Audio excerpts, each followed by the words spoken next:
first thing you're going to want to do for this Keto Shepherd's Pie is you're going to want to wash your head of cauliflower, cut it up. I'm going to steam it in the Instant Pot for 15 minutes, or you can boil it on the stove, whatever you need to do to get it cooked, and then you're going to mash it up. So I'm going to go ahead and get this started. Alright, for this part you're going to put about 3 pats of butter, a teaspoon of salt, a teaspoon of pepper, and a little bit of heavy whipping cream. And you're going to use either your immersion blender, your mixer, whatever you want, and mash these up, cream them together.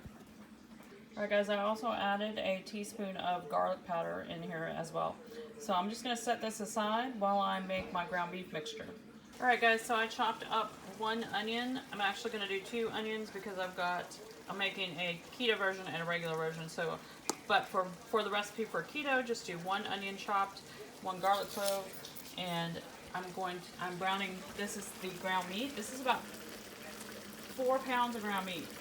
So this is going to be for 2 batches. So about 2 pounds or more of ground meat for your keto version. Okay guys, I took the meat out and I put it in here to drain because it cooked out a lot of water. I'm going to set that aside while I cook the veggies. Alright, so you're going to need about 3 stalks of celery and 1 onion chopped, as I said. This is a double batch, so this is double what I just said. And I'm going to go ahead and saute these together in the pan that I cooked the meat in. Alright guys, once your onions and celery are done, also I put 2 cloves of garlic in here. You're going to put it all to the side and make a well in the middle. You're going to go ahead and put some butter in here and let it melt. Then we're going to put about 2 tablespoons of almond flour in with this melted butter and make a wet roux.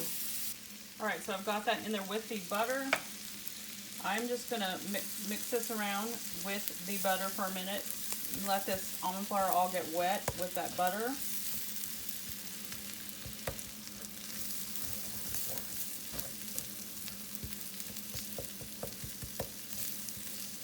Okay, now I'm going to mix all of this together. This is going to help thicken our veggie and meat mixture.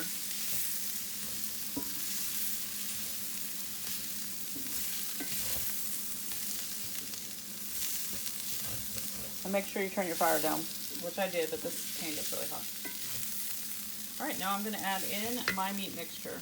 Alright, so I've got all of that mixed together. I've added 3 more pats of butter, and now I'm going to add in a couple of tablespoons of Worcestershire sauce to this mixture. I'm just eyeballing it. I'm guesstimating that's about how much I use. If you want to measure it out, go ahead. But this is how I do this particular recipe. And then I'm going to combine that pretty well. Alright, so now I'm adding in 2 cans of green beans. Now just 1 can if you're doing 1 batch, obviously. And then I'm going to mix that up together, and then I'm going to add a handful of Parmesan cheese to this mixture. I know that sounds like an untraditional thing to add to shepherd's pie, but that's what I've always done, and it always tastes perfect. Alright, so I took half the mixture out and put it into this pan. This is going to be the keto version. For the non-keto version, I have added some peas and carrots. If you're keto and you eat carrots, add carrots to this.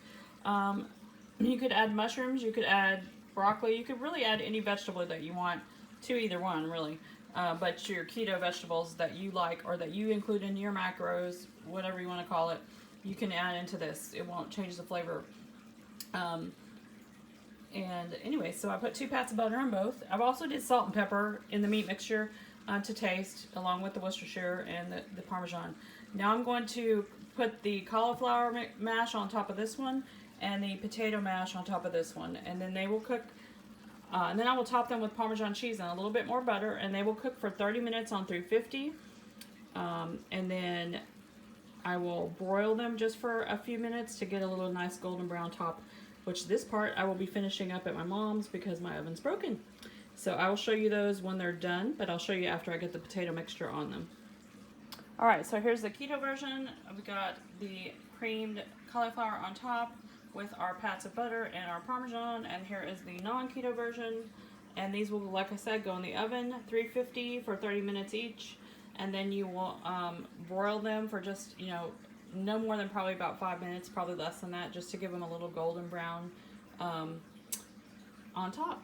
And then you serve them, and that is it, guys. That's how you make shepherd's pie in this household. Also, in the past, I have put In the regular one, I've put Guinness beer in it before. So if you want to add that as an optional ingredient, you can.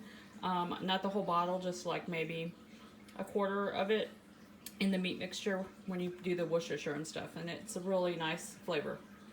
Anyways, there you go.